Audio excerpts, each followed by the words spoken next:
Some would call them heroes. Some would call them rebels. They fight for a fading dream in a world of nightmares. They are X-Force, children of the Atom, born as mutants with fantastic powers and abilities, bound together as soldiers fighting a dirty war for the survival of their species. Today we are talking about, we're going back in time a bit, we are talking about X-Force. This is the early 90s, baby. This is the book that I would argue gave birth to the 90s. Yes, absolutely. Welcome to the Number One Comics Podcast. I'm your host, Jonah. With me is Bill.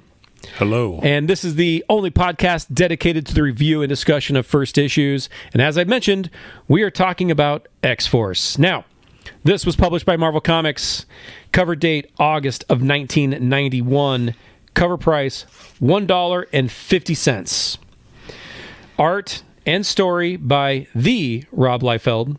Words by Fabian Nicieza. X-Force as a team was born out of New Mutants, which ran for like 100 issues. Did you read New Mutants? I didn't. I never did either. Everything I learned about New Mutants was from the X-Force trading cards. Yeah. And I didn't like that trading card set at the time because it wasn't like the X-Men trading cards or the Marvel Universe trading cards. Yeah. Where you had like a character, a bio, and stats. It was like every card was art from the comic, from the New Mutants comic. Right. And it was all text on the back kind of describing what was going on, catching you up. Now, right. As I got older, I garnered a greater appreciation for those things. Yeah. Because to this day, I've never read a New Mutants comic, but I know all those characters, and I know kind of what happened, at least the milestones, because of that trading card set. Right. So I can't shit on it too much. Anyway, X-Force, as a team, like I said, came out of that comic series. Rob Liefeld had come on board with issue 86. He eventually took over plotting duties with Nicieza providing the dialogue. When New Mutants ended, it was essentially relaunched here as X-Force. Now, when this issue hit, it sold a whopping 5 million copies. X-Men #1, which was released, I believe, later that same year, sold 8 million copies. That is wild to me. Yeah. As a comparison, the best-selling comic book in 2024, which I think was Absolute Batman #1, sold like 400,000 copies. 5 million copies for X-Force #1. Were you one of the people that bought a copy or 3 or 4 or 5 of X-Force #1? Because I know that's what people were doing. I never bought this one, to be honest with you. Okay. But I did read a lot about X-Force from Wizard magazine. That's how I got to know the kind of the basis for the characters. Yep. The artwork especially was heavily featured in Wizard magazine at the time. Yeah. And then, of course, the trading cards, Marvel trading cards, Marvel Universe, all that stuff. I kind of regret now, looking back on it, missing this one. I did pick up X-Men issue #1. Okay. But I do regret not getting this one. This was one of the ones that I did buy. Not only did I buy it, I bought like 2 copies of it because I wanted to keep one polybagged and then one that I could open up and read. Right. And then I've bought a few additional copies of it over the years because, as we'll get into it a little bit, this is a wraparound cover featuring the team as a whole. And we'll talk a little bit more about them in just a hot second. But this is a second printing. Okay. So I've got a couple of copies of the first printing, and then I've got 1 or 2 copies of the second printing. Right. The second printings I didn't buy until much older. It wasn't when I was a child. It was the first printings that I got at the time. Gotcha. But X-Force, as a team, X-Force itself as a book, it focuses on a small core cast of characters. We've got Cable, the leader. We've got Boom Boom, Warpath, Feral, Domino, Shatterstar, and Cannonball. And the latter, Domino, Shatterstar, Cannonball, those are like long been three of my favorite mutant characters on any X team. Mm-hmm. I've always been a big fan of those guys and still am to this day. Yeah. So you didn't read this necessarily at the time. Had you read any X-Force comics leading up to this? Leading up to this, no. Okay, so this is kind of your first anything X-Force comic book reading. Okay. Right. I'll admit this, I was a total X-Men fanboy. Yep. So I never really read any of the Excalibur, X-Factor, any of that stuff. I kind of knew of them, mostly from collecting the toys and stuff like that. I collected the shit out of the toys. Yeah. I just never read any of the comics. I love those toys, man. Yeah. Gimmicky and poor articulation and goofy proportions, but yeah, they were great. I wish I still had mine. Yes. One thing so I read both. I did read X-Force, but I was also a big X-Man guy. Yeah. One thing that was appealing to me about X-Force, and I think it was probably because I didn't really know what the New Mutants were when I picked this up. One thing, and I guess I remember seeing the New Mutants on the trading cards. Mm-hmm. But one thing that was appealing to me about this, and I think it was the same reason I did end up picking X-Men #1 up, is, up to this point,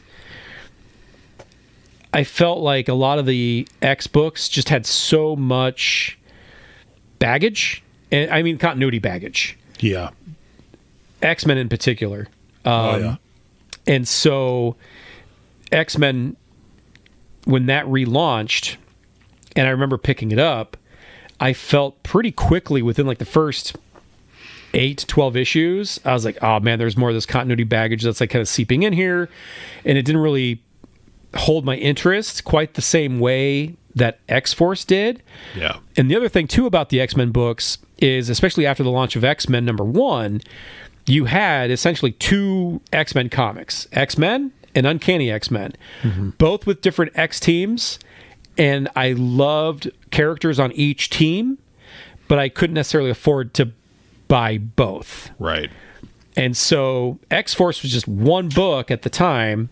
Mm-hmm. And granted, Cable got his own series, and I did end up buying like almost all of that. But at one point, I'd made the decision, I'm going to stick with X-Force. That's going to be my X book. Yeah. less baggage, one title to collect, and all my favorite characters are right there versus having to buy the 2 separate titles. Right. And that's not to say that this book didn't end up with continuity baggage as it continued on. We'll talk a little bit about that when we talk about kind of what came next. Right. But let's talk a little bit about the cover. Like I said, this is a second printing. It is a wraparound cover. It features the team. So we've got on the front side, we've got Boom Boom on the upper left. We've got Feral in the lower left. We've got Cable taking up the majority of the right side. On the back, we have Cannonball in the upper left, Warpath back center, Domino in front of him to the right, and then Shatterstar is front left. Now, like I said, as someone who had never read New Mutants, and like I said, that's still true to this day, I've never read a New Mutants comic. I almost bought a New Mutants comic recently. They had like Cable's first appearance. It was like issue 85 or something. Yeah. I think it was right around when Rob came on. So 85, 86. I almost bought that. It was like, I don't know, $30, but I just didn't pull the trigger on it. Yeah. Anyway, as someone who'd never read an issue of New Mutants, this was the first time I'd seen a lot of these characters. And I was in awe of their designs, in particular Shatterstar and Cable. I love their designs. I think it's also worth noting there is a blurb in the bottom right that does state first appearance of Marvel's hottest mutant team, which I think that was true. They were hot. Like I said, this background's colored in gold. This is the second printing. The first printing I have that does not include that blurb, if I recall correctly, and it also has a purple background. Aesthetically, I actually prefer the gold. I think the gold looks better than the purple background. That's just me. All right, let's dive inside the issue. The first page opens up with the team having touched down in Antarctica. The team had used an electromagnetic scrambler to mess up the defense systems of their target, which is a terrorist group called the Mutant Liberation Front, or MLF for short. Inside the base, we have a double-page splash of the team encountering these green-clad cannon fodder guys. Funnily, Cable even refers to them as cannon fodder on the very following page. We do get a little bit of the team quipping with one another. This includes Farrell offering to tear out Boom Boom's tongue if Warpath wants her to shut up, because she talks incessantly. They fight through the cannon fodder. Shatterstar spots 4 of the actual MLF guys come in. We've got Forearm, Kamikaze, Wildside, and Reaper. Shatterstar calls out their location as being Mark 23, and Cable chastises him for not using their method of time for positioning. With Cable's permission, Shatterstar engages the MLF, and in particular, he ends up taking on Reaper. Reaper is armed with a scythe, and Shatterstar, he's got his trademark weapons, which are these 2 double-bladed swords with spiked handguards. Shatterstar tells Reaper that his second mistake was doubting the swordsman's honor as a warrior.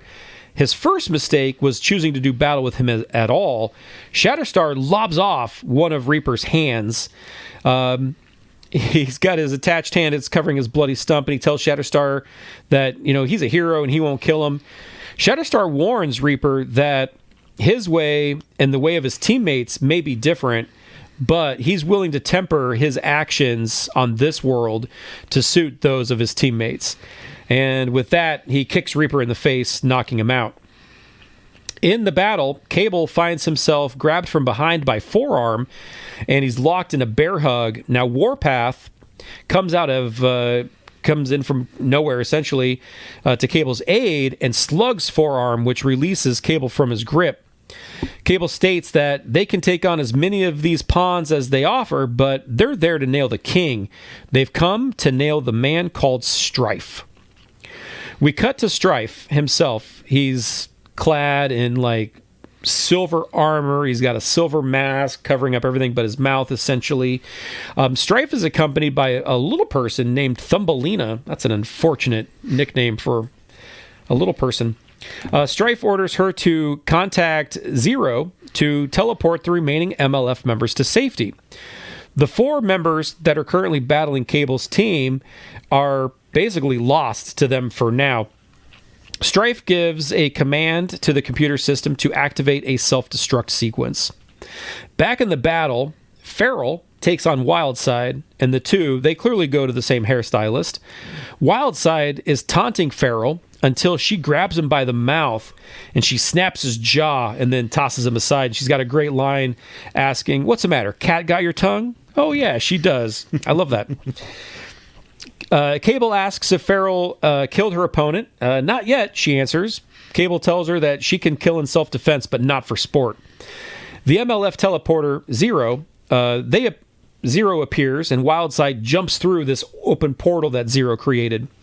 Cable spots Strife up on a raised landing, and Cable fires 3 shots at Strife from his pistol, but the steel-plated villain escapes into one of Zero's portals. Cable is distracted by Strife's escape. This allows Forearm to nearly sneak up behind him again. The multi-armed thug is shot in the back by Domino. She warns him that this whole base, this whole place that they're in, is coming apart faster than their battle plan. Cable recognizes Strife must have activated a self-destruct system. He tells his computer to lock onto their coordinates and teleport them all away. They're teleported aboard their spaceship, which takes off and blasts away just as the underground base explodes. The team is seated aboard the ship. We've got Cannonball. He's commenting that the mission seemed kind of simple for 6 weeks of training.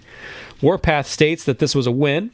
Cable claims that all that counts is that Strife got away again. We cut to Manhattan the following day. We're in the penthouse of a mysterious man called Gideon. Gideon, for whatever reason, he looks kind of like Professor X with like ponytails. Mm-hmm. Anyway, Gideon is training a young man. His name's Roberto. This is actually a former New Mutant member called Sunspot. Not only are they training for combat, but they're also preparing for a business meeting. We cut back to Antarctica, where a SHIELD commander, his name's G.W. Bridge, stands for George Washington Bridge. He and his team, they've arrived at the site of the destroyed MLF base. Bridge is brought a piece of armament that they found, and Bridge recognizes it as one of Cable's. Bridge goes on to say that he's not concerned with hero, villain, human, or mutant, just right and wrong, and that it's clear to him that Cable and his little army of toy soldiers, they need to be brought down. We're not entirely sure from this brief exchange what is leading him to this conclusion. I don't know if there was more about that in the New Mutant books. We cut to X-Force's base in the Adirondack Mountains. This is a refurbished old Sentinel base with a nice computer setup. It's got a rec room, there's a mission-ready room, and a living quarters. Cable is in the hangar, and he's working on their spaceship, essentially, or their transport ship thing. Cannonball enters, and he offers him a hand, but he also has a question that he asks. He felt that they had the MLF dead to rights, so why did they just let them get away? Cable answers that they severely crippled the MLF's operations and their manpower, and to push beyond that would have jeopardized their team itself more than he would have preferred.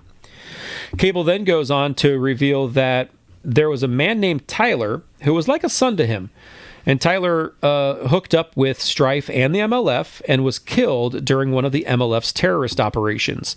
So we get a little insight into Cable's past and his sort of bone to pick with Strife and the MLF. Domino interrupts them and tells Cannonball that the others are upstairs waiting on him. Cannonball leaves, so it's just Domino and Cable that's left in the hangar. Cable accuses Domino of provoking Cannonball's inquiry of Tyler, and Domino states that they just want to know what his beef with Strife is. Cable then uses his telekinetic ability to manipulate tools that he's been using. Now, Domino warns him that if he's going to keep doing those sorts of things, or rather keep those sorts of things from the team, he'd better be prepared to explain himself if he's caught. So the team does not know that he's a mutant.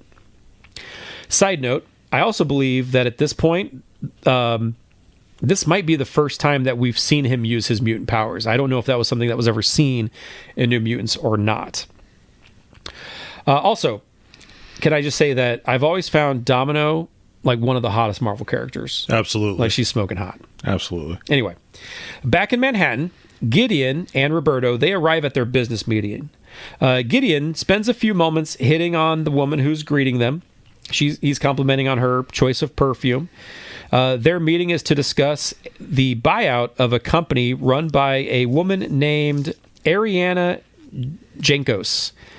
Ariana has brought in someone to keep that from happening. This person is Black Tom Cassidy, who just so happens to be a X-Men villain, and he's cousins with the former X-Men Banshee.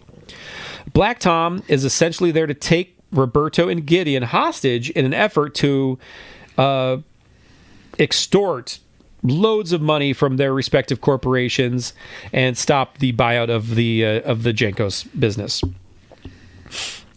We cut back to GW. He's in a helicopter, which appears infinitely larger on the inside for some reason. GW is on a call with Nick Fury, and he's updating Nick Fury, not the Sam Jackson one, but the original Nick Fury, Fury orders Bridge to bring in Cable by whatever means necessary. Once they're off the call, Bridge has the comm center patch him through to a Canadian general named Clark, and he announces that it's time to call in Weapon X. What? And of course, with this, we are to be continued. Now, one thing I want to point out before we get into our thoughts. At the end of this issue, I don't know if you looked at this. At the end of the issue, we are treated to a glimpse of Cable's files on some of the key players. Did you see those? I did. And take a look at those. This includes Deadpool, whom I had never seen before until that page. It has Farrell, Shatterstar, who's from Mojo's Dimension, and then it's also got G.W. Bridge, who's revealed to be a former teammate of Cable's in a group called the Wild Pack. And you do get a lot more of that history in like the Cable 2-issue miniseries that followed this, as well as his ongoing.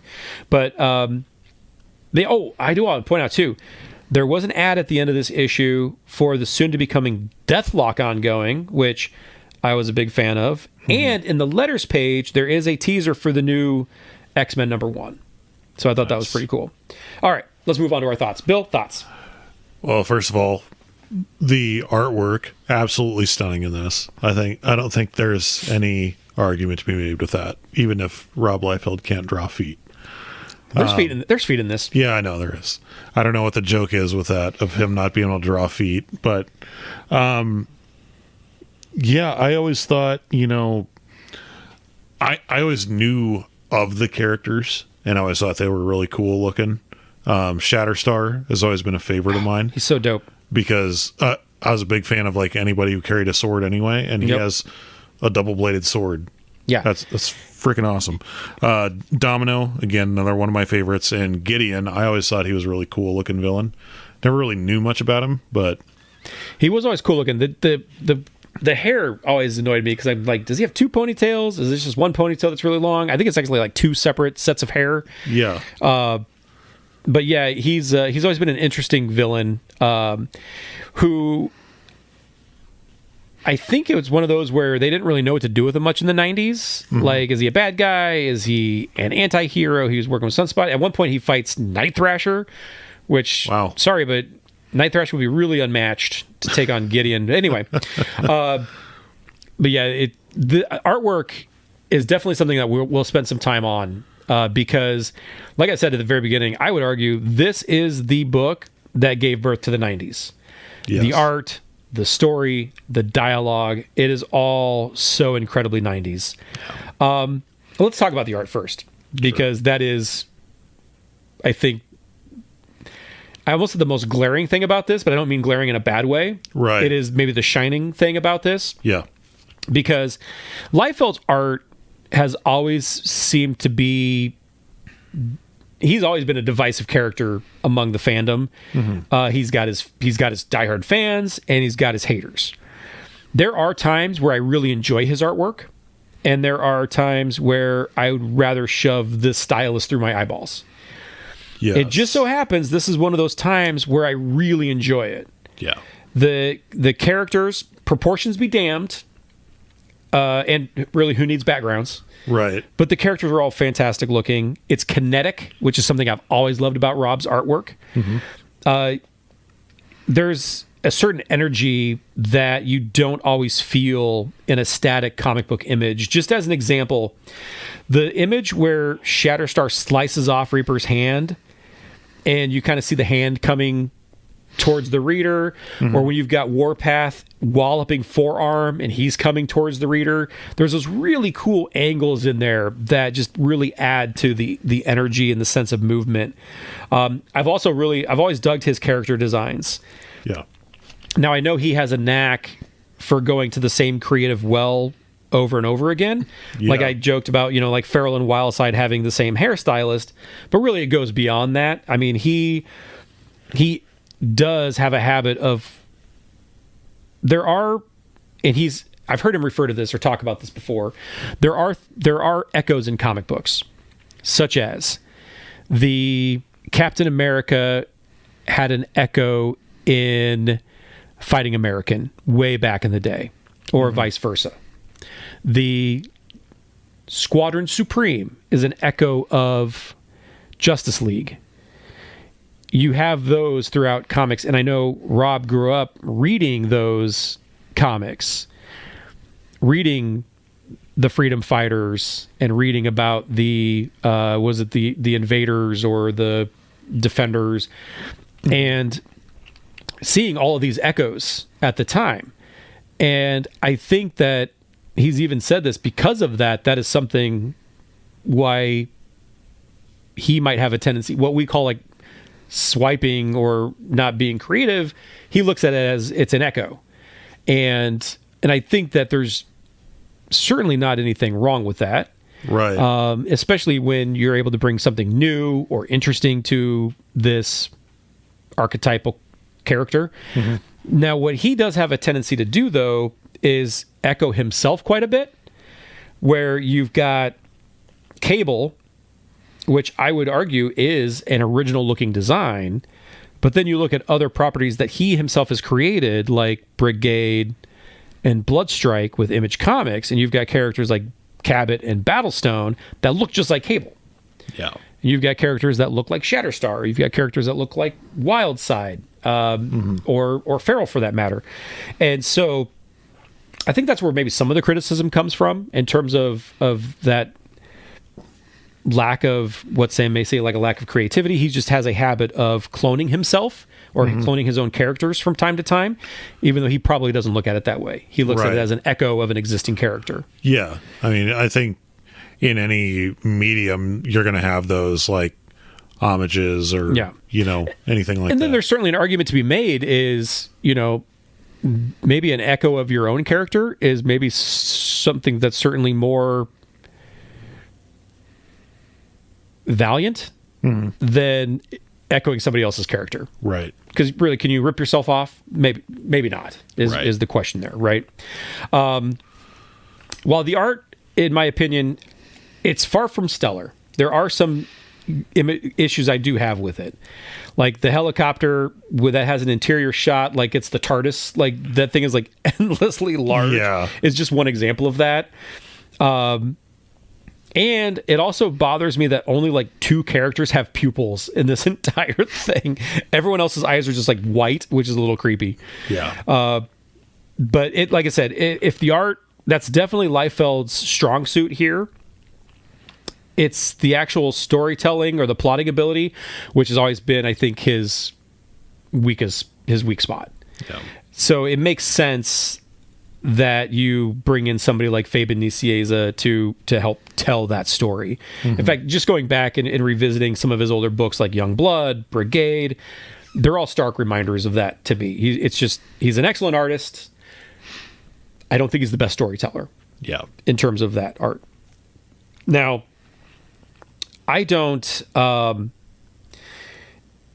a plotting standpoint here, I don't always know who does what, especially in that old Marvel way. My take on this, and I could be mistaken, is all of the plot and all the art. So the story and the art is Rob Liefeld. Just the dialogue is Fabian Nicieza. Yeah.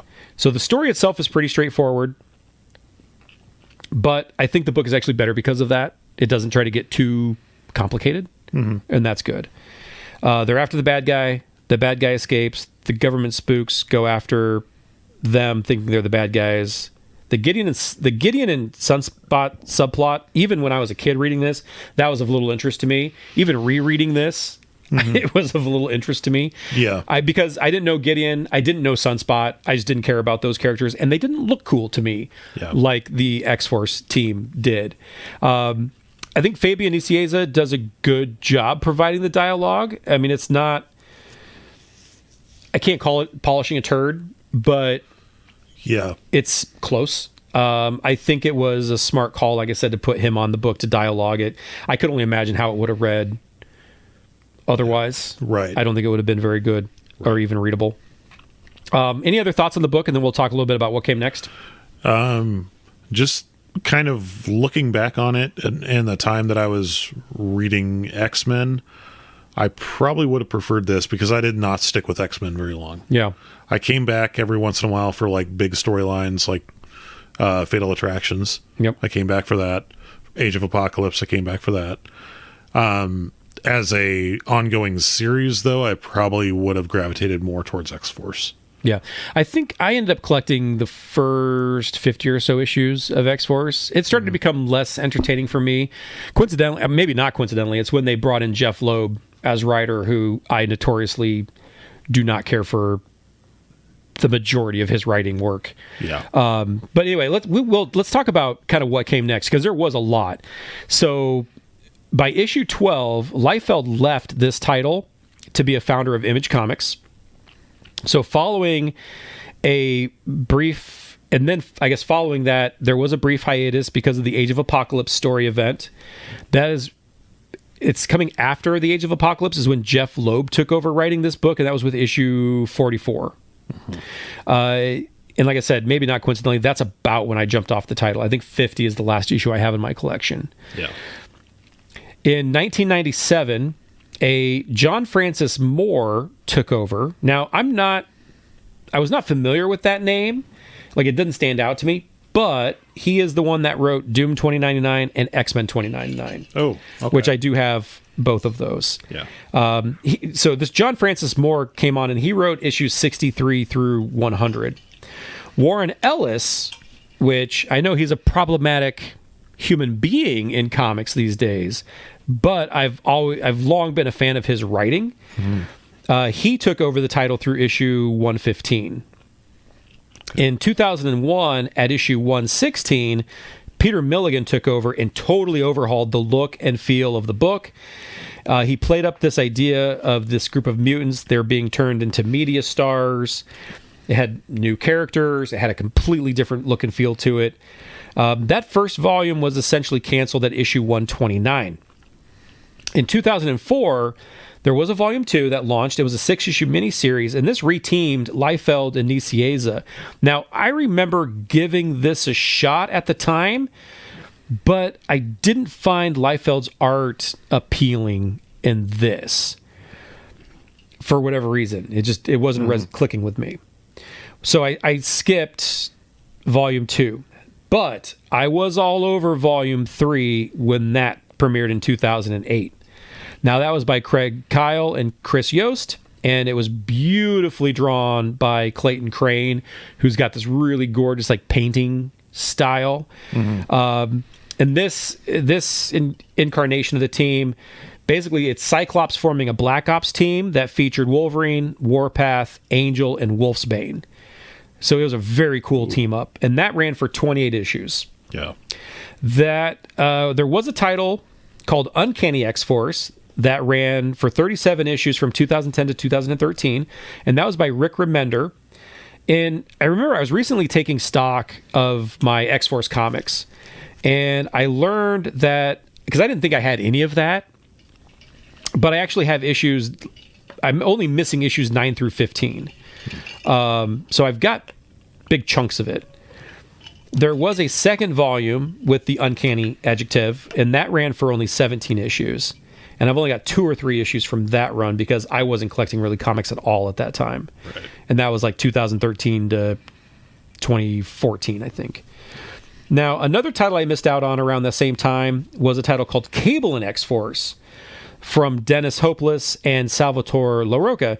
And that series ran for 19 issues, and I haven't read any of that.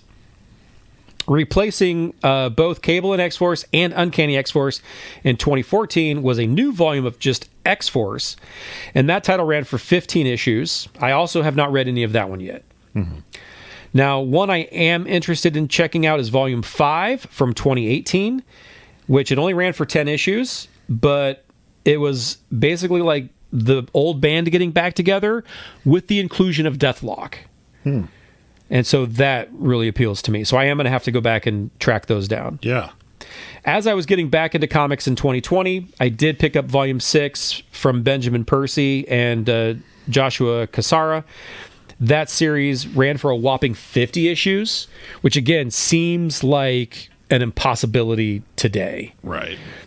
I really enjoyed that entire run. Sadly, what I did not enjoy was the most recent X-Force volume, which was Volume 7. That just ran from late 2024 to mid-2025. It was part of the From the Ashes X-Men relaunch of titles. It was written by Jeffrey Thorne, and it followed Forge, whom I adore as a character. I love Forge. And aside from him, though, it was a pretty forgettable cast of characters like Sage, Ascani, Surge, and Tank, and a guy called Tank, as they try to stop these threats across the globe. And he's using this magic 8-ball that he built to sort of detect these threats. Anyway, I tried to get into it. It was a miss for me. It was mercifully killed off with issue 10. I actually stopped reading it with issue 6, but when I found out it was canceled with issue 10, and it was like half price comic book day, like I went and bought the remaining issues. I haven't read them yet, but I do have all 10 issues of that. Lastly, it has been announced that a new X-Force title is coming in 2026 called Inglorious X-Force from writer Tim Seeley. That's going to have a cast of characters like Cable, Archangel, Boom Boom, and Helverine. I don't know if you're familiar. He's a topic for a different day. Yeah. But that will hopefully be a return to form and worthy of the name X-Force. And hopefully it'll last longer than 10 issues. Yeah. So anything to add to that in terms of thoughts? I don't think so. I do want to say, though, that, like, I think with the new, when they went from New Mutants to X-Force, we did get, like, kind of a revamp of some of those old characters that had kind of been forgotten. Yeah. I think really Deadpool is one that comes to mind. He's one that, like, is insanely popular now because of the movies and everything like that, but I think, you know, he really kind of got his footing in X-Force.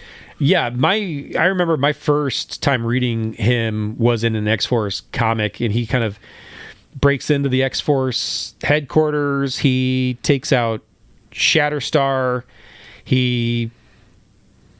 which I was kind of mad about at the time because again I was more of a Shatterstar fan than this guy who I'd never seen before. Yeah, and then he's basically there to get Domino, because what you find out is that Domino's not actually Domino. Domino is his girlfriend Vanessa playing Domino because she's like a mimic. Yeah, we could that. Like I said, there became a point where like X-Force continuity became just as convoluted as X-Men continuity with stuff like that, for better or for worse. Yeah. But yeah, Deadpool is definitely one of those characters that we could talk forever about, and I'm sure we'll do a Deadpool issue at some point because he is super popular. He's one of those where I think he's just so oversaturated right now. I'm kind of tired of Deadpool. I would agree. And I now have this love-hate relationship with him. Yeah. He was almost more interesting to me when he was a bad guy versus what he's turned into now. Yeah.